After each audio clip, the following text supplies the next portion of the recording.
MALO Yesu Keriso ia ave ai ma ua musui o le matou CKA me Wellington ia ofo alofa ma whaatalofa atu ia ma walunga o siu tātou atunu o Samoa lātou foi o maua le avanoa ia tātou te mafuta ai lungo ngalu te awali ea le leitu la fiafi le whangaloina le tua le tala le lei o na tūlanga whaalupe. Ka talofa atfoi whaulunga le CKA o na la e fia. Ia uauna ma whaletua o uso foi ma tua whawhine o lo ampasa o le MALO. Ia o lo tautua ina le atua mo lo na MALO. Ia la le whailoina o ana porkalame. Ka talofa atfoi le se mato e kalesia e pitone. Samoan Assemblies of God, whaafitai talo, ia whaafitai foi le langolango sua e ala le tau talo, ma tu inato le nei por kalame, ina ia mawalungai se vi inga o lele, whaatalo whaati foi wo mai masani, tau foi o muli tai nei a au au nanga, ia MALO lava le soifua, MALO langi no ma, whaafitai foi lau pito la au, e ala le sheina o le tātou whaasoa, ia e mai se foi au komeni ia whaafitai lava le anga le lei. E mai se foi ia o tō malava tātou mawhitanga ia whaafitai o no le talo. Ia hai le li. Whaatalo whaatfoi lau sunga le li ao mai onga.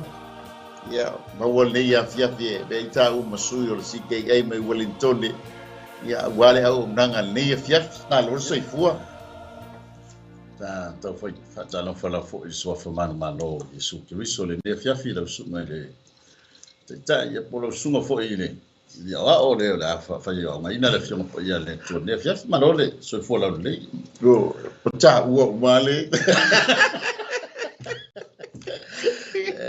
ia le ia ata ma ia o MALO ia le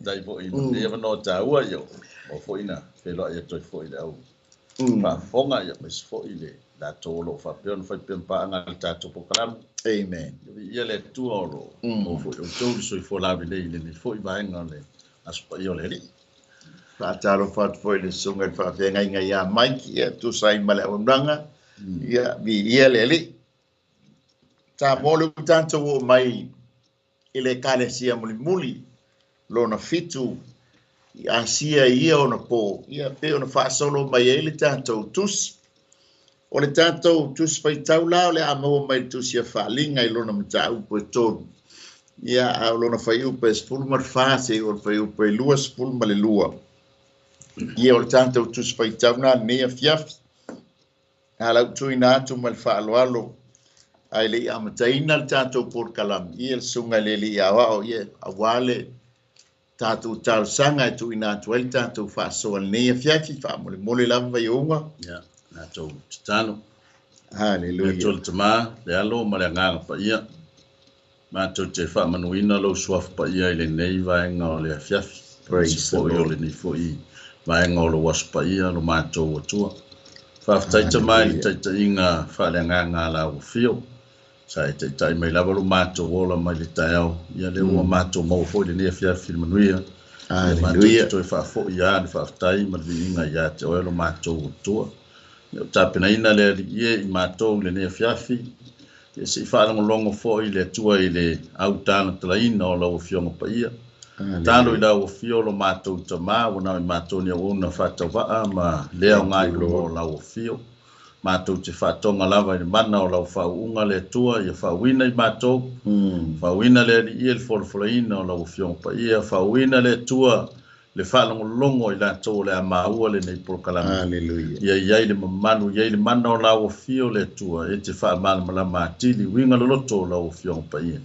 Ia mātou te tāno le tua, ia amaea, ia fo ia le vi inga ia te oelo mātou te mā. Ono Yesu Kiriso mātou whaona. Amen. Amen. Ia le ali.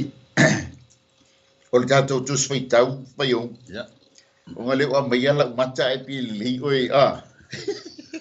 Lela o whaitauina le tātou tus whaitau fo mo nefias. Ia, wha mole mole lau. O kuwhiwhiria mai le fionga pa ia le rii. Ia e tusi fo i le a ngeru le kalesia o i la tikaia. O mea nei o whai mai ai le a mene. O le moni maumoni ma le wha maoni. O le amatanga o mea na whai ai le tua. Wa o iloa o ngā ruenga e te le ma lili e te le vevela foi. O te loto ina ia e ma lili pe vevela. O le nei o e wha leo ngā lua e te le ma lili e te le vevela foi. O le mea lea o te luaia tuai ia te oe ilo ngutu. A wā ua e whai mai o te se mau oa. Ua whaatamau ai ngaina o te le mativa fo i se mea tasi. A ua e le iloa o oe o le malaia, ma le pangatia, ma le mativa, ma le tawaso, ma le leila wala o te whai atu ia te oe. Ia e whata watu ia te au le auro, ua whaamamai ne leafi. Ina ia e tamau ai ngai. Tamau ai ngai, ma ofu sisina, ina ia e ofu ai. Ina ne i loa le mao lo le lavalava, ma le vai mata e nini a i o mata. Ina ia e popula ai, o te awa i atu, ma sasa ia i la tau uma, o te alofa iai, o le nei ia e vili tai, ma ia e sara mo. Whahunta o te tū atu i le pui pui, ma tui tui atu. Ai se tasi e whaalonga mai i lo leo, ma te tala mai le pui pui, o te uru whale atu ia te ia, ma te tali sua fo i maia, o ia fo i mau. O le manu malo o te avatua ia te ia ma te nofo whatasi, ma ui lo nofo ali.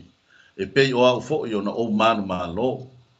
Ua manu nofo fo i whatasi, malo ta mai lona nofo ali. O le ua iei talinga i nā whalonga mai o ia i le mea o whetalai mai ai le nganga i e kalesia ia. Whamunia le tua i le whaitau ino lana whiongpa ia nea fiafi, tu mau ia te ia le inga. Nei maso o mai o lava i whaavau. Amene. Whaafitai. O le tātou au tūsa mua ni e fiapi i o lo o whaawau. E tūsa i matusi e kalesia. Tātou whaasoa o le tupu o le MALO malana tusi. O le la ua ave le angelu. Ia poli teitai, ia poli whaifi au foi. Ia atu mai nei on po pai. Ia le kalesia i lao tikaia. A le te vava i atu pe e pe ese le. Pe o le ua whaai u le tusi. E pe foi pe o se matai foi le sa malanga a le la o tau mai i le kalesia muni muni ai tate o atu iai o le winga o le ingoa lau tikaia vai o unga o le aia ta tau o le tangata o le aia ta tau o le tangata a sa fa ingoa le kalesia i lau tikaia ia no po o le kalesia fa le lalo langi e pisa ama ka mai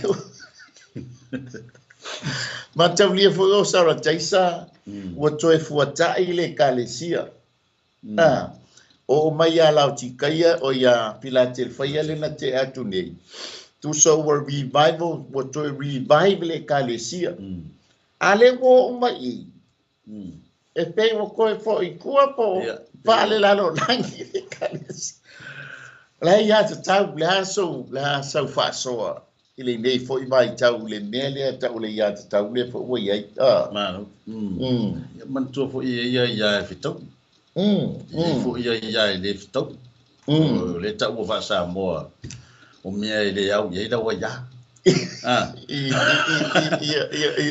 ia la lo tali tonunga a ta to mata antula ila ya le pe ona ta u ala tika ia male tulanga o vaenga pe ona ta u le nefia ia e pia fe si fa no o le o fa sa o mai le faitus ia le tulanga le ia ya tau la tika ia ia na ua e fai tau tu ia wa le vaenga le o tele na ve si ele nei vai tau so fo male lalo langi le nei vai tai e wa ve le fa tau ina o le tato ia tau le se me o ia e sa o ma se lau pasene tau na ia o ia tau ai pe wa ve fo ia tau ma vaenga pe wa so ona so ko ta kula ai fo ia le ia le tangata mai se fo ia le ia ngata ia ila lo nei ia o lola o ia tau lunga ile ia wai pe o mata na me le uva vai tia o me pu le mai lunga ia le pe o tala noa le o ia pe fa mai o ia la ia a le fa no ngale o ia tau le pe ona ta o ne fia ia tanga ia tia le vai si fa tau na fa mai o telu wai ia tu ia o le unga la vai dau Lorina. Ya ele o se tala e longo mali ele. Fa yo le o to wai mai fa fo vani fa fo. Ya lo no inga matua ino fil ngalo le tu langa le. Ya pe o sa to tale tuna ila sunga. Ya fa tai le fa so. Awa ata mata ni pa le nganga le kalesia. Awa le taimi le kalesia le. O le ti ai afe iwa se lau. Anga ile taimol si tianga. E kusa le la vea mai ele taimine nei. Le bo ele kalesia. Ata mata fo I light stone on nga wenga. Tomo le kalesia. Mali tu fale nga. Ile mea le ta ole ya tau. Ole ya tau ya tatu fa longo fo I news. Ya de mela le wo ye Lucia ma Ukraine wo fa ngali ya sta wo Ukraine wo pule ya kusa wale fefe o le UN wo pule ya fo ya Lucia ya Ukraine e o fo ila ya senga vai langa ya sta ule wo pule ya fa spanga ngai lunga lo ke ki ai fa sanga o ya pa le ya sta ula le ka mo fa ngai ia le foia ongo taimil nei o le kalesia wai le foi tala no mai foi ni se la skola o le watato ye tomo al taimo le kalesia I la tikaia ai mata la ile la langi le taimil nei ia lo le ia tau le alu le ia tau le fa onga ina le ia tau tau mai foi la le kalesia I la tikaia mataulia la mata mai o ia efeso o lai onga tutonu ke miso le tupo le MALO I LANA I kalesia ai o mai o ko onga wa o faale lalo langi le kalesia o ku fa fole e kusala e ka to baba ai wali lifa le kalesia le tino ya mangi fini le tu falena onga le la e sa o taimi le tato te ai o le taimo le kalesia I lau tikaia. Mataulia le wa uma I le tusi. Ai tatala mai le mta upu e wha. I le fai upu mua. Fai mai I nā sa wia I lunga nei. A le hoi I le kalesia ua tele le wha le tino. Ai mangi fingifi le wha le nganga. E kusa e toi whawhango e fwoi tā ua. E tā pena e fwoi tā ua. Ile le tato baba I fale nga sa le amen e so angile ale me sidip tawo pe fala tato o ngai ni yasu o le tapena ina o tato tangata awale si janga male fio mai le ilon to fio fa go mai ai ata to baba ai tula ile tulanga le o ye le kalesia ila na tule o ye fa fo ke bis ia yo se fa no ngana Awa o le taimine ye pea fo na ilta to nga sa mai lau sunga fo ma le o ina pupultai au ya wa tau ona tu Yesu e loto toi ton o me uma lava yo tatu o amen amen ya na me se fo yo tala apostolo Paulo e o te pule au ya cha na nga wa o ye tangata wa ya pule amen no wingala ata tu mai la ile tatu o nga o le to ye se tafe au ya tau ia pe ata tu watu ala ele o to yaila se ta ya tau te fa pe nei e pule ia le yo la o fa mai tala tu spa ia fo ima mol ma ora apostolo ele o to pule o pule le o tonu ya cha amen ia lo winga o le sta ya ta winga pa be ya fa mauti no le ia le ale le Yesu a misolo ye Yesu tonu tato tanga fa le nanga le aso mo le aso malo mo faso o le mauma lona tala faso pito pa mai le ti ai e lua se lau lima sfu ti la mo e lua lima o na fa va e nai le ai le la tikaia ai pa mai na ti na e le tanga te sua fa ya Antioka le lua tango lole o Antioka fa ai ngoa ya lana masiof ile ya lau tikaia vai le ulo Antioka o se ai fa mai o se ai e mawa e mea tau inga i ona po fa mai foila o le onga tonu le o te unga tupe ai mata i le replacement o Yesu le o ai sia le anga o le te wa i le o fa mai langa fa le anga ina le ai le i se mafu e le ti ai ono tas ele i amanga ele i ka pae lau ti kaia se so angi mai ale malo Roma ma ko lio Roma le ngalu fa le nga ina le i lau ti kaia ele i ka pa se so angi mai a Roma o ngolea le nga le i fa mai ya o e fa mai o e tama ole ai o tama ai nga ele ngata ile aulo ole a Rio ole apa mea ole mafua anga le ole le kapa ia Roma i se tupe ia ole tama ai pa mai o se ai o nga manu mo na faletifanga mai keu e pupula pe ila le la ka ko sauni e ve kai mo lau ki si masia pa mai la e to a tele foi la tanga te yu te ya sa no foi mau wai e mawa e kele pasengi o me o fale tupe i tonu i o le mea langa ngā lenga fai i ma me keu iei kupe la watu asia i ngā po o ngā le leio le pasengi i la to tupe teu ia e le lei kele la le ai meo ngausi fale ngausi lava e fai ai le i e veloveta o le i e lino o le i e vavae i e mamoi kasi la le tamau ai o le atunu o le no ia mafale ngausi o loa ese o le tamau ai nga la lea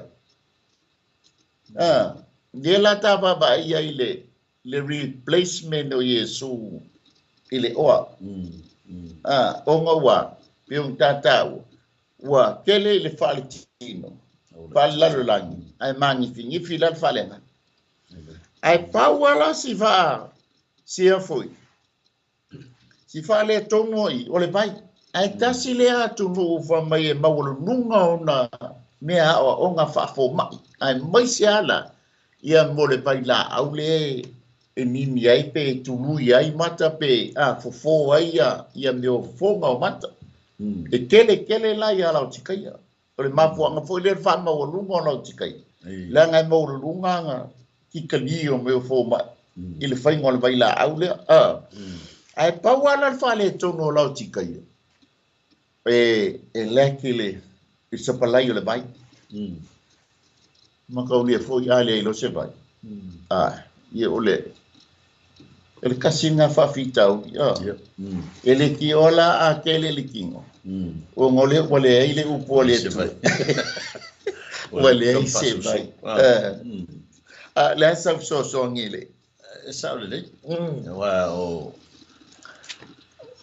o na wa mau atu i le whalongolongo le tatalaina fo i le tamau a inga o ala tamau a inga o le nuku o lau tikaya. Ia wale ua e ta ua fo i le ngata o ana oloa. Ia e mai se fo i e fo ni mai e pe o vatu lon tamau a inga o lo mau mai ala to paseni. Ia. O ke ona e ta ua i le whamam mai. Ia o le ala e le tio fo i a sau le tusi sau sa oa i le mea le o ti ai le lau tikaya. Wa e fai mai wa e tamau a inga. Ia e le ngata inga o ngā fo lo ta ua i le fai mai. O le wa e fai mai o e pupula o maka e le o ka waso. Ia e fai mai o tamau a inga e le o makipa. Aisha langa e fōringa mai pe ona e ta ua tele i le tino. Ia o le alime o le ama fai pe fa pe o lo kukuru mai fa fōle. Ia wakuri. Ia o inala le te pe ona e ta ua le ise vai. Ia lono inga wongi ma le upo le tu. Nanga o le walo ese Yesu. Ia. O ia o le vaiola. Sa o ele tala fo le tua le sa fai atu ia Yeremia. Ua tu ua o le vaiole. O le puna vaiole. Puna vaiole. Ia lono inga ina le tupu mai e fale tonu al mesiri faaftai. O le ua mai de ia oi. Ia. O le tafsiri mua la le ta por kalame fol nei e fiat. O ai le suafa o le tupu o le malo le whailo mai le tusi. Amen. Ma ko lie ese le suafa i o ia Efeso. Se uma ia kare. Ese uma. E wha mai la le suafa. Le te maua le whai upu le lo. Whai upu e sulfa. O le amene. Whai mai ele amen. Lua o le moli mau moni ma le wha maoni. Tolu o le amatanga o mea na whaia e le atu. O suafa la ia le ua mai i. Ale asau fasoa. O le amene, o le moni mau moni, ma le wha maoni. Ia o le amatanga o mea na whaia e le atu. O suafa la ia. Le u wha suafa i tu pol malo le wha address mai le tusi. O le uta e tata i e le whai tusi ia le. Ia lau tika ia le fōwha. Fōwha ina mai o mea uma sa le yeise ata mai, sa le yeise poto, sa le yeise tangata. Ia. Ia le ua toi tata i ai. I le ngata o ia o le amene. Ia tala no i le amene, ia le amatanga ma le ngata. Amen. Ia tala no fo i mon mau. Ia le isi tasi na mon mau ina ngan venga le tua o ia lava na mon mau ina ana ngan venga fai ma na man. O le amatanga o mea na fai ai le tua. Ono na winga o le ua pea no fai atu o toi tata i le tua le mafo fau o lau tikaia. O ia ana amata mea i lona tamau ainga. E re ke e ka mau ainga. O mea na o avatu ia te oe na ua e tamau ainga ngai. Ia. A la me utupu ua makua ngaloa ia lau tikaia le mafuanga o roni. Ia tatu tuto mai fo ia tatu le neitaimi. E taimi whapea ai soi whang. Ia. E taimi e tele loa oi yo tatu liba ma tatu whapea ne loa whai lolo kala fo le lea. Ange pukangesi. E le o se o ama rosi le ngwhai. Ngo folo mai. Ia ngo folo mai. Ia pe o nai vaenga na i lo unangona o lau o toi tai e le whai tusi. Toi mawhau whaua le amatanga le mesa ia. Amen. E sau tali atu nai lau sunga. Taftai mor fasoa. O le amene. Ai mata i tusia e vangalia i e wha. E whaai ua i a tusia whai e vangalia e wha i amene. Sau foi le tusinga le apostolo Paulo, tusinga le apostolo Ioane, tusinga le apostolo Petel. E whaai ua i le amene. E o foi tusia Faaaliga. A le tusia ngā luenga. E leo yeise amene. E leo yeise amene whaai ua e le tusia ngā luenga. Lono winga e tau mai a tātou. E leo umal tusia o ile ngai oi ngale nganga paia be o mal taimile o le moni male fa maon a e fai tau le Faaaliga spulu iva fai posutas le tatu tala no alila le ngata fai upos sutas silo ai tatala mai o le ti e mai le galo le atua le tolfon wo sinsina le ala mai e ilong suafa le o le moni ma le whaamao. Le ala e tala noa mai ala o tika ia. Ua ma le amtanga pinga na i ta ua. O le amene pe o se whai unga na ole. Au se mea uma. Ale si fo i winga o le amene. O le moni ma le whaamao. Ma taulia fo i a tali talo le tatou. Amene ka a whai. E a tali talo ia le mekis. E moni. E moni. E whaamao. Ale mai a tatou le sen. E amene. Kusa le whaamao ia. Pe holana e tau o le amatanga o mea lao tikaia. Ua o le amatanga. O fo i o le amene. Ta mai lo le tap sila nga lua. O le ase sila le tupo le malo i to tonu o le kalesia. E te mau al fai upo esfuru lima se o le fai upo esfuru ma le fitu. Vaanga mua mu. O le vaanga. Mua ua o loa au ngā wenga. Lua ua o loa ua ele mading. Tol ua oi. Lua ua o loa ua ele maalili. Ua o loa foi ua ele vevela. A ua e wha leo mo lua. Ua o loa ua e fai mai. Ua e maua. Ua o loa foi ua e fai mai. Ua o kamau ainga.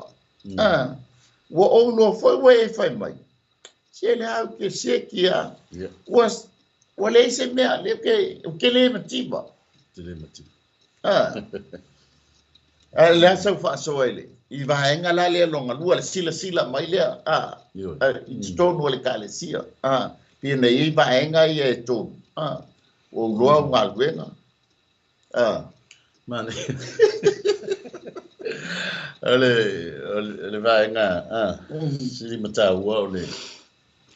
Tanga ia i le upu le whapea te le malidi e te le veve. O lona winga o lo tala noa i le tūlanga o le tangata au ona la ua iei le sila le atua. Ma le sila fo i le fai tusi. O mai sao a le tūlanga le ua iei. Kusa o le vai a tangata ia te oe o ngai ke seki. Awa e malo mai ei o makua ako koa me umai lo ai tangata.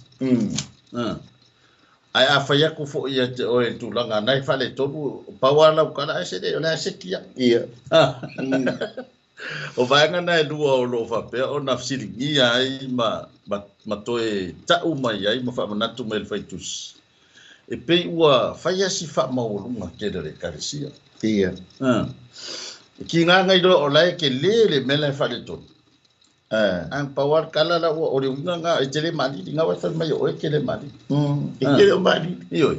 Ki ngā ngai do o lai o ki me o i whafo Yesu. Wale lapa le upo i whawhanga ai le kale. Wale se vai. O lai ki ngā ngai do o la ua ma whau wale tangata i lona ia ta mai malona poto la o ye. Ai pei o nai vaenga telea o pea o tata no le tele taimi o tusi ma vaenga o lo tusi atua i kali se teitas. Always a reminder for le ya tatou. Yes. Ma tatou o nanga. E taimi tatou te wha morunga tatou yo tatou ma fofonga pe se kia. Wala wasi mele ka fa. Fa ko ya fa se fa katkali le fa. Ei le ia tele se o fa le to. Ya so tu la sunga pe. Ua e le malili. Longo winga le ku fa fol malulu. Ua le malili pia ka ko ma fa po le winga le upu. Le ale lo loko e minus 10. Ale mo kwa ku fa fol le ai ma malili. E va ki ga va ku va snow ala. Pasa ai la le upu le. Ko ngangen ma ko ai ngali sile. Ko le loi le tu ma le chino. Ala lo loko ma le ma ko mo lo ka che. Ai sa ngange ya singlet fo le. O fa ko sala fa mai. Ko le lo chino ile tu ma le chino. Ele umia e mai. Mai ya telefono.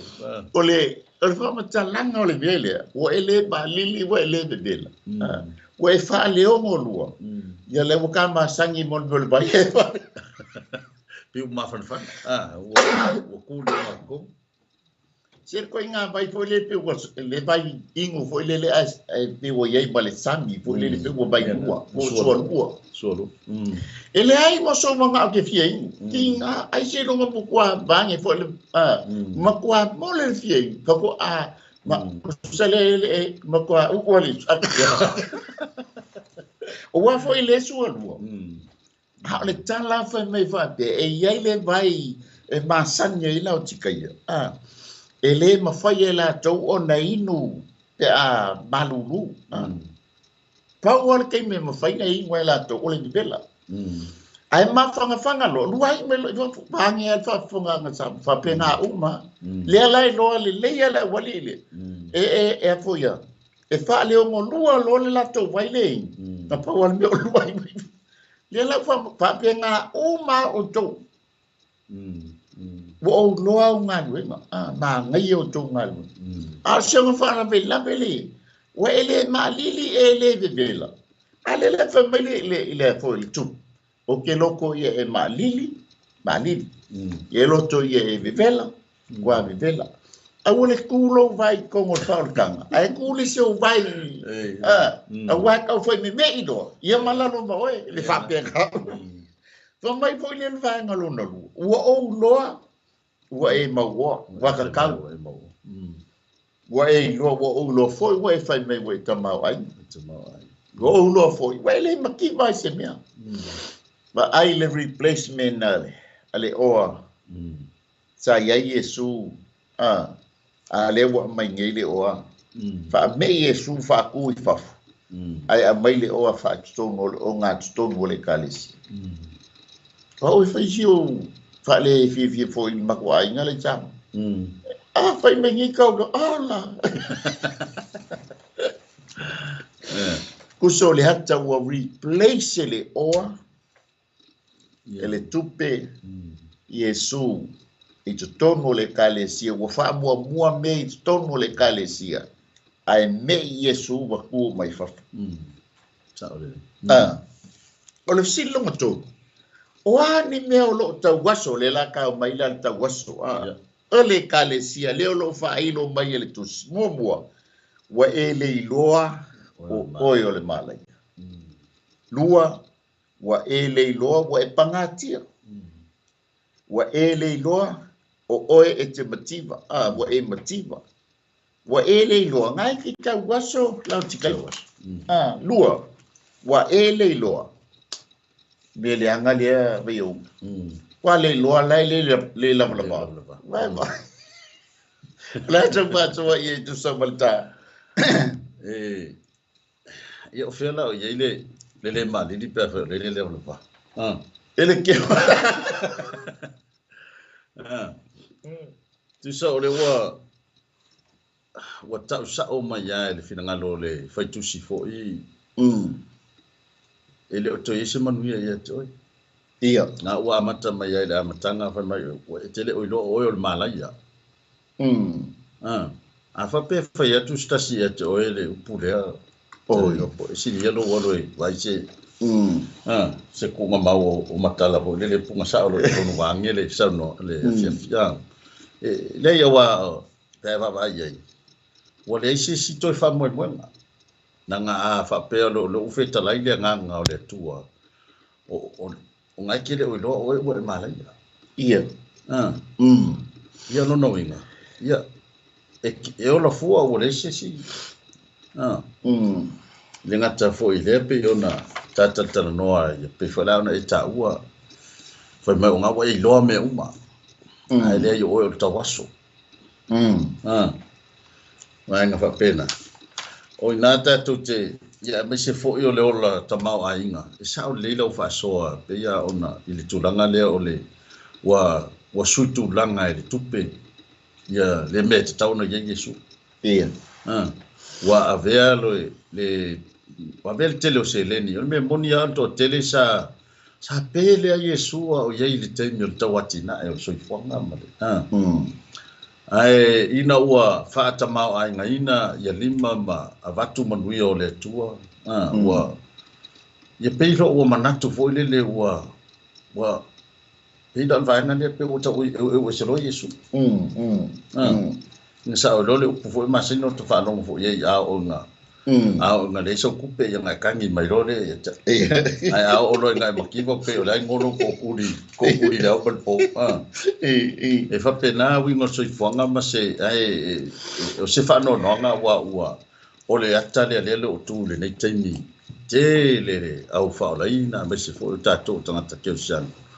Wa ave ala tato fa mo tupe. Ya ape o fato na I tato di fa o la mana fa o tang. E pe o so tu na ya na mo to tino mai de ke le do se me o ka waso. Ole fai te tenga na male. Ole o lo le loa. O lo le loa ole mele wo ngai. Ole a ngai le malaya. Ai lau ke le loa. Na le o. Kusa le pongi sa o leu ke anga ele o anga ia u se manguia o le anga ia u le malaya o le ba ile sau le fili e fata waso tato le saile ma ko le sau kia por fata waso ka ko se na mangaia ale ka ke le lo so e fongo le ye ai o le ko fele mele anga ia wa e pangatia ai ke le loa ngai ki pangatia wa e makiva ai ke le loa nga wa e mativa wa e ka waso le anga lava le mea le anga pe ata waso ele le ya ma engoltino ai e pongi sa lo le tato wai makua kuso woki uma me uma Yena. Kuso wale ai se fa moi ole baba ai nyanga ile kalesia le fai na tale le kalesia wa ta waso ai le o lola ta waso ka waso le fa le nga langa le ma fo le tu ole la open mai le ta o poi fa e o mai le vala au ale fe me ai ile kalesia o le fafangu mai ai le o ke ku le fai ko ama wa le ka ke il fai pule sfuruima ai o le fafangu ya tato malama le mele ka ku te ia awange I sauti a polo fa pongi sa wai ele leile o ele leile tama wainga ai awange I fa pongi sa ai na I tato mata bali lifa I tato litino ai ba masangia le falena de hanga I ole meali kako ye pela le so foi le ngo fa ya paulo se mai mako le pawa nga ke ia o pulo le tutuli ia ke mo ia pasang le anga la bala le me alwe le te ia ba ia me ringa mantemo ma fu anga fo ile nga pupula makao o nga ke I fo a kamo e wanga sala ko ai lolo bui ile anga le mele ku ai sai o ile the presence of God mali mamal le tua sa mama meu ai inga uanga sala ngai lolo le ua le lava ai fa aftai le tupu le na sau au mai lo na toto inga ia ufi ai lo tato le lava o lona fina ngalo ia ta o ile bala au le ta le la kala mai le mta u pe fa ia ta o le bala au le la sau fufi tato le lava e o mai tato me le sa tato ta waso sa tato le lava sa tato mativa fa le nga ai o ia le ale ku I mai ya o pele fasile fa o ani la pata inga ma se fa malosi o lo moli mai el tus te mo wal fa u pos fu valu o lus fu mua ia e fa ta watu ia te au le aulo ua fa maina ile afi ete tamau a inga lua ma ofu sina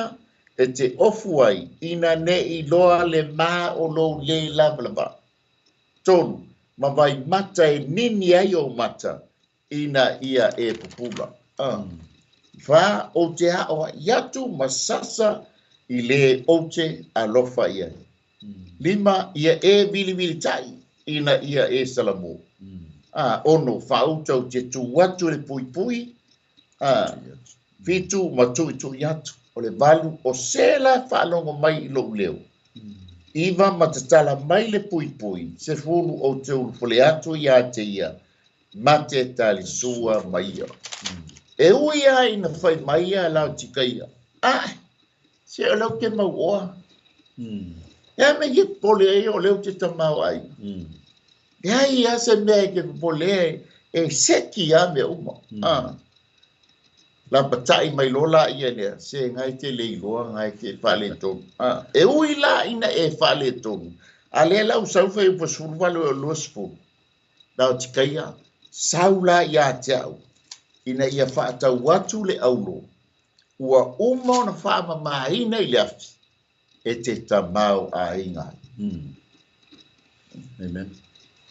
E sau. Ole vaengan na pe na ta ua. Ele o fa pe mai sau e vatu e free.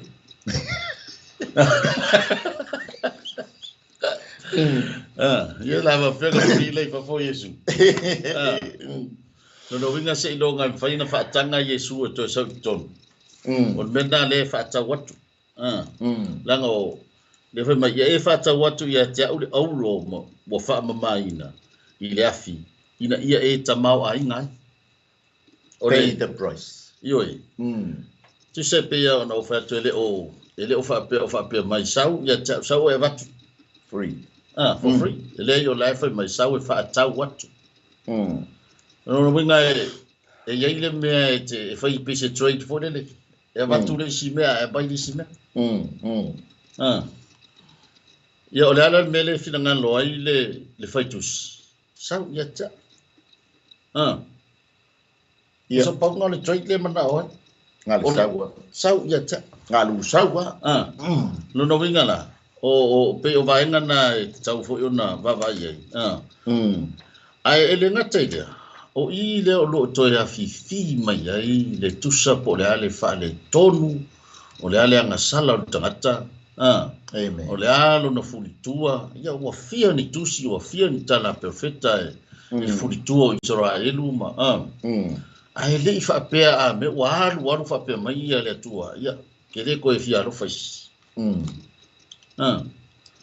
E ui lava o lae o mai o na anganga le fia ma.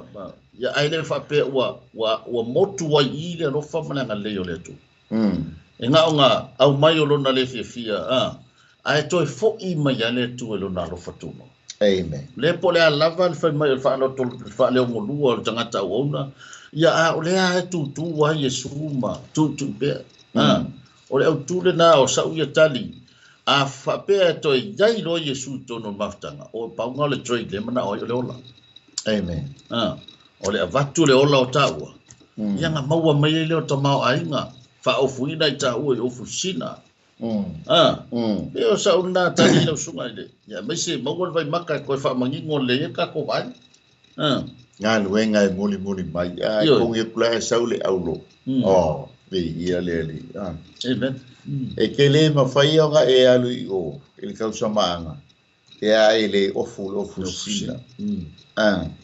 Le lau o whai mai le whaitusi. Sau ia tau e whaatau atu ai. Whaatau atu le aulo lea. E siri le aulo ngai ken mawai. Sau e watu le ofu lea. Ngai lo ofu belo beta ma ofu ie. Lise ma ofu ma fona fana ngai te ofu wa. O ofu nga e ngata i lalo ngai. Ale ofu sina le. A ili mai le pule le mta upo e fa. Ale wa e ofu sina e ke alu wa. Lua.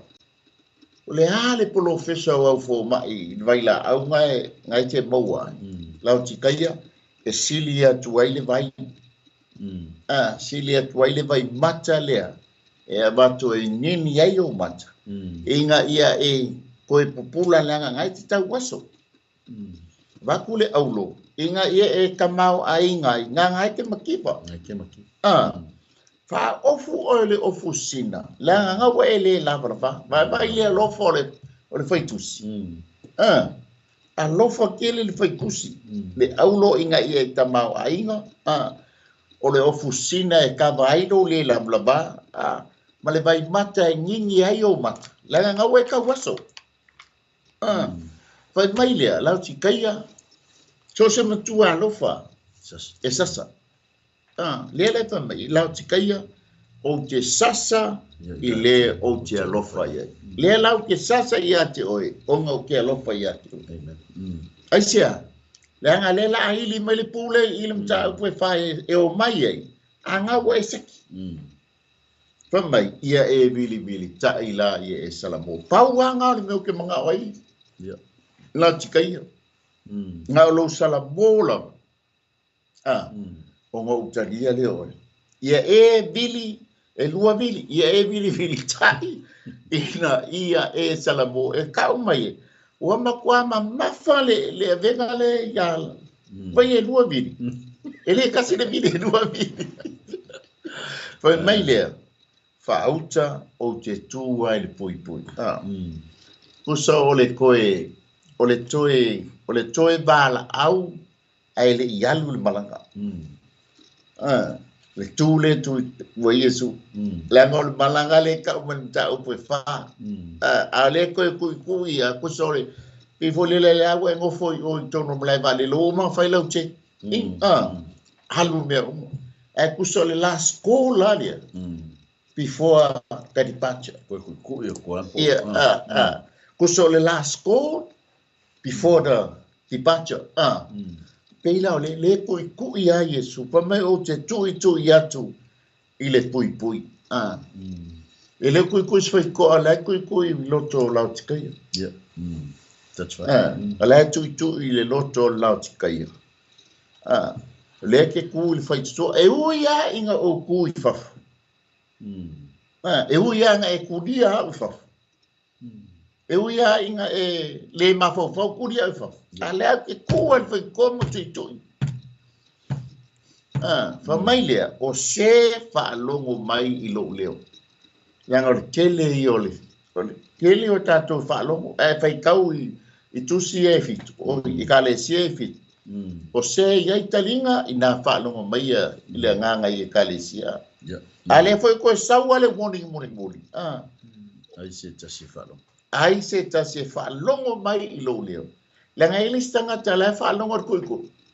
Ai makwale alwa yelo ma fo kuwa lunga. E alwa te tala le fo. La whaalongo le kuiko. Ai le o yai longa ma fo tuwa lunga. E alwa tali tu. Fa penga umata tua. La kuiko ia mai ale au finga wenga. Wala kal to fio mai ole. Ya la pule o e kele o ango ia. Ai wo ke ia le ili o le pu. Le la fa me foi la unga le la. Tangi no fa.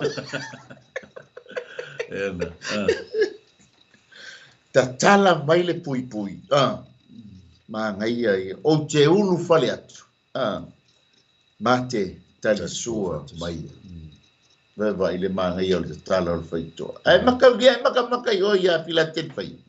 O ngai te tala mai ngai fai to. E sa wai e tu, malekia tabita. Ai o mai, waka pungi fiko. Vole pa mai a sartaisa. O te tatala atu le fai toa. O te tuina atu le fai toa ua avano. So lai open mai a Philadelphia. Ai o mai a lau tikaia. Waka pungi le mea. Ai ku mai whapun kakakarin. Lenga watu iai le authority. O le ki. Koe waku iai le fight toa wawano. Ai o mai a lau tikaia, te alofa.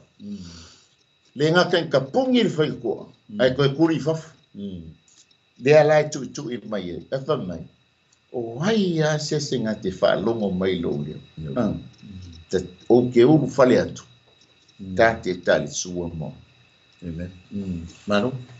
Ia pei sau. Ai le iau tau sini muli. Ia mo tā punei fiafi. Pe o nai fetu pupula i o le foi mtau. Mai nai e lua e vil tai mai e salamo. ai se tasi fa longo mai I lo leo o fitu ye lua leo lo ta ye lim ta pu ato o le a lo foi mai o te fa le tonu o te wa e fa mau lu ngai me mo we mau o e fa mai te le motivo ngai ke seki wa le tanga ia le fai tusi I nei tu fa pe ia na kwa kura se fai ro poko ai le o ngai ko manga o mia e fai tusi le toi fo I mai o tangata le fai mai ai sa we fa ta wa tu ia cha pe ona o ta ua ele drink le fai ele va pe so free no winga e sa o lo wola e ofo mai ma toi ta dia ai ia le tangata le o lo tu ia tu fa no winga o ta ua ia male fa to amo lo ele fai la o mo lo fusin se vanga na o ta tala le ava noa tate fa o fale mai e tangata le tonu ta le ngata tonu o ta to ola ia e mesi ia o na ta to te o le tang pa fo le tangata mo le ta no ile il si janga ma le ola fa va tanga le o ka lo kai fa fori la tka amen ringa la fa ia le sa tangata le fa e to ton ia no vinga le sa ngoka amen lo sunga de ta mai le ta sili muri e mawal fai upo lo fu tasi o ani fa manu yanga o lo fa ilo mai ele tusi boa o le manu malo lo winga I taun ta manu malo lua o che avatu ia te ia lo winga nga e sau yesu e va ta fai te manu malo tolu ma te no nofo fa tasi ilo nofo ali Mga yol tangata e manu malo. Nga e manu malo sa Yesu fa fea watu oitun. Lua. Ia nga e fa ngofo loleo oe ilo na nofo ali. Ai lungo i nofo ali o tupu tatu nofo. Ali tupu leo tupu malo. Ia. Wole wa ofa mai lona nofo ali. Ka ke ngofo kupu. Ka ke ngofo fantasi mai. Amen. Te a fai. Tate manu malo. Inga waya vili vili ta ina ye salamu. Inga wa e ta whaalongo ilo na leo. Ma ta tala lo lotu. Ina ia whaurufale ia te ia. Lua te tali sua mai. Amen. O le ta mai whai ungon tam ta upuli e fiafi. Ia pe isa whapopo ia aile I whai wina ta fa so le fiaf ia ma no fa ftai ia wai ele si vainga e lo ai wa ye se fe su ya inga ma si feli wa inga tangata o o fai wina le manu malo ele fo mata di tele o ta longo ne weekend ei o ma kunga e mo fu anga sadi piol ya e mo kai kofi ku e mo de ya le voi fatta tali ya nga paua le mele le mafo fau tangata mata o le mano la ngai di si fia fia ina e wa fia inga wa fa ngo sa bo fia inga la ka bo sadi piol ban samo ya ban samo ya ora ngona nga e la ngonga kangaka e la ngona el meta o malolo pe ole ya ai faftaila il fa ina le ina ye fa inga ko ka lo mun nga ko sa ili malo ai once fa ina tangata il va nga tusi le lo ta no ye nefia wale ma fai la von talia ole man malo le tala no ye o lo na talia ina le ole tangata le tu mai fa fa to il fa le poi ole man malo le na e once talia tangata le ton man malo no winga pe no fa ya tu ele leile fa ina ele nei vai tai turanga ta longa me fa pe nga fenga ko ka mun ai a o lo ka ni wa loka I lo le va no a o le ma fa ya na talia tangata le o tu mai pui ya o ti end lo ta amen no winga ole man malo le lo ta no ai I man onga le ole o fa tusi mo ta o tangata ona me se fo I ai ya se tasi ele I o la ya ka ku I lava le ya no winga o le ola man malo lo talia ina le o le la re mari fa ola yo tato la Amen. So satu na lo suma. Maybe ele li pa tai paso ali etiat. Kusai uma lole mata upo eto. Ai tatala mai lole mata upo e fa. Fa longo tu lole o yo ne fa pe mai ele inasa wia ilunga nei. Ai ole au tu tonu ale nga mai e tusi I angelu ia po tai o e kalesia ne e fitu.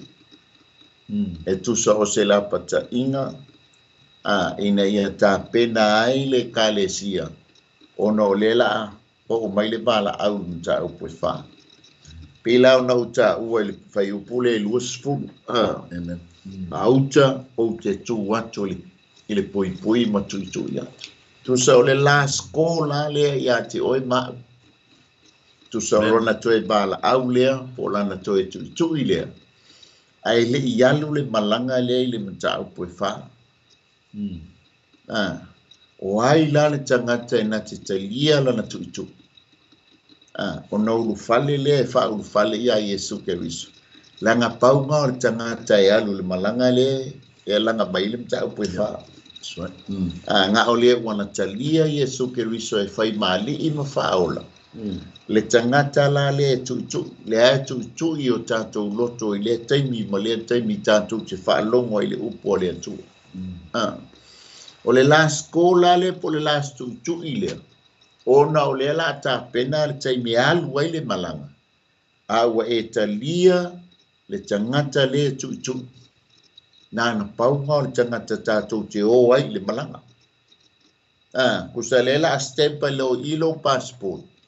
O lo le mta upe fa ia kilia lo alulo ai leila se si awala en fa yo tato wo le malanga le mta upe fa tato teo ina wa tato talia le li o Yesu Keriso le tu le fia u fale atu I lo loto ile neia fia pe a fai te talia o ia fai mo wali mo fa ona rua talisua fa tasi ile mai o le taimi la lea, e te lua olo o oe o le tangata manu malo.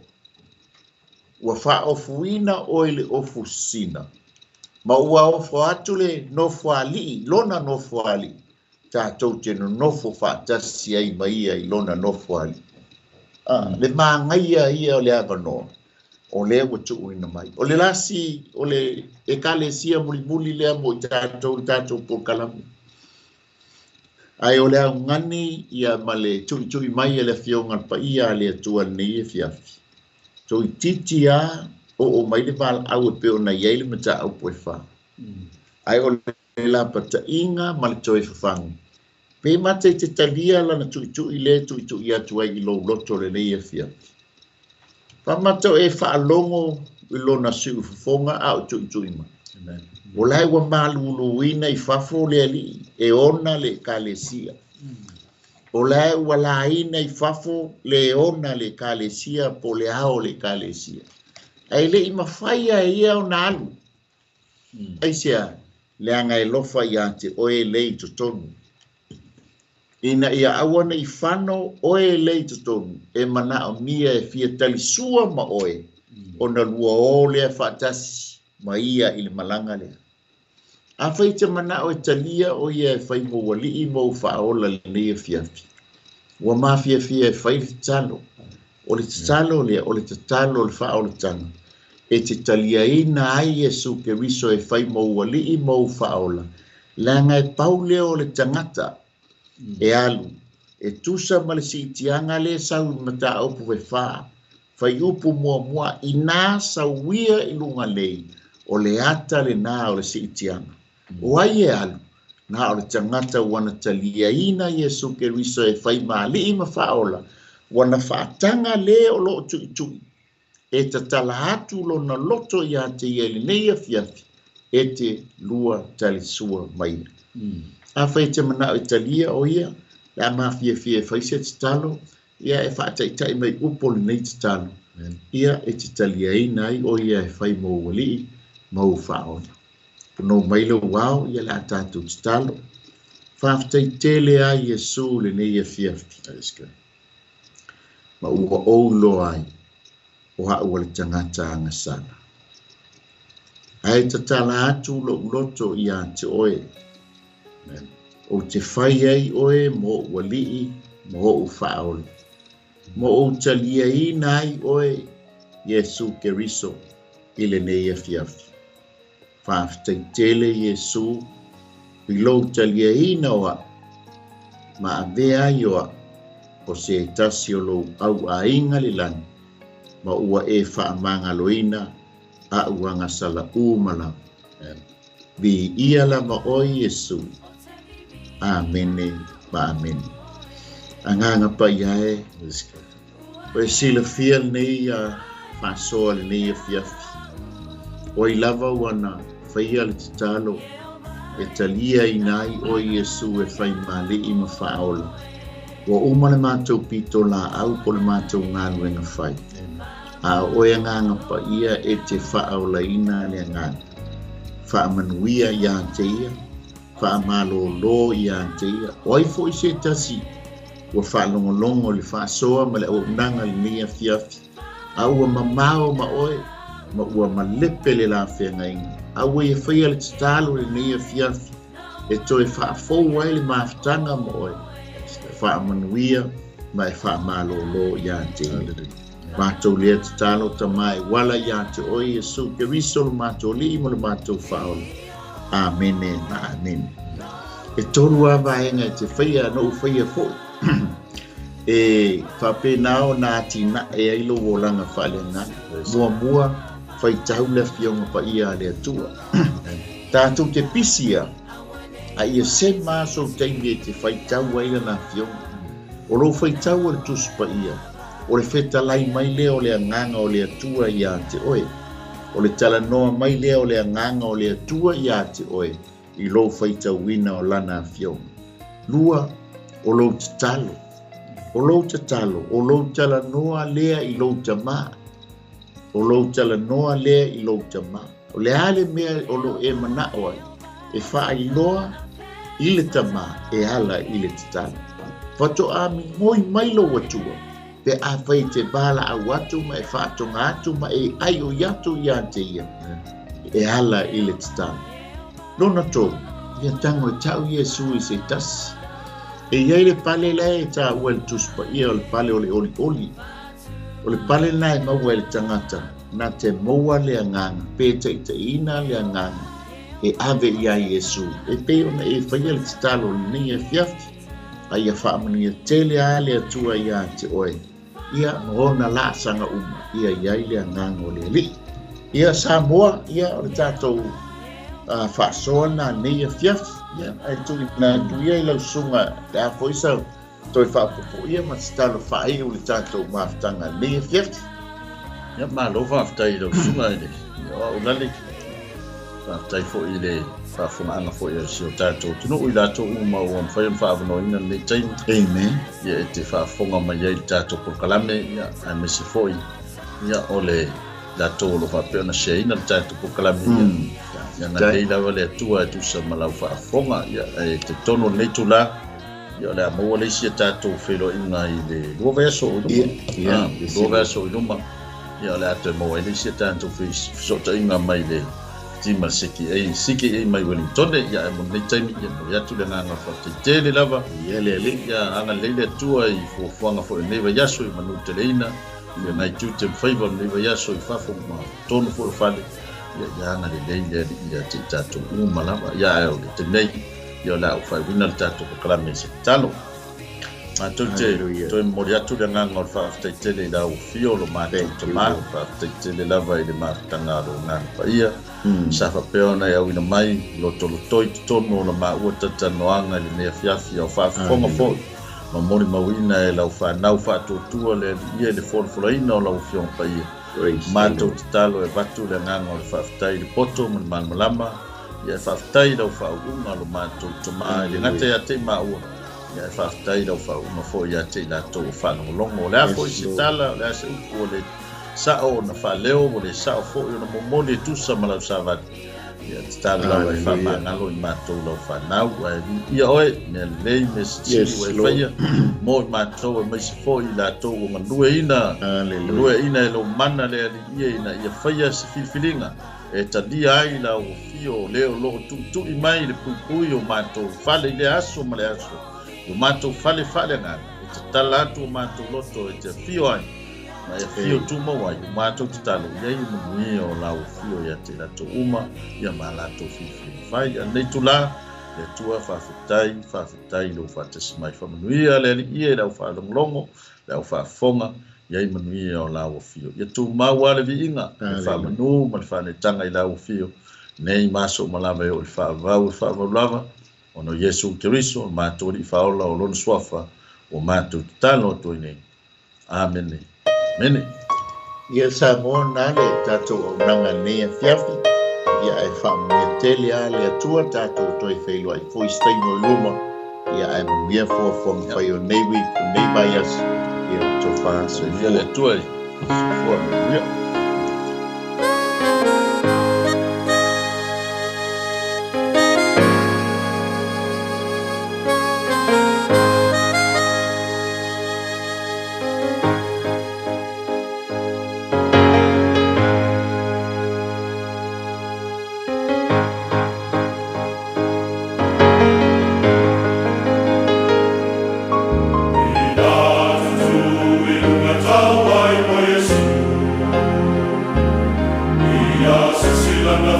Ia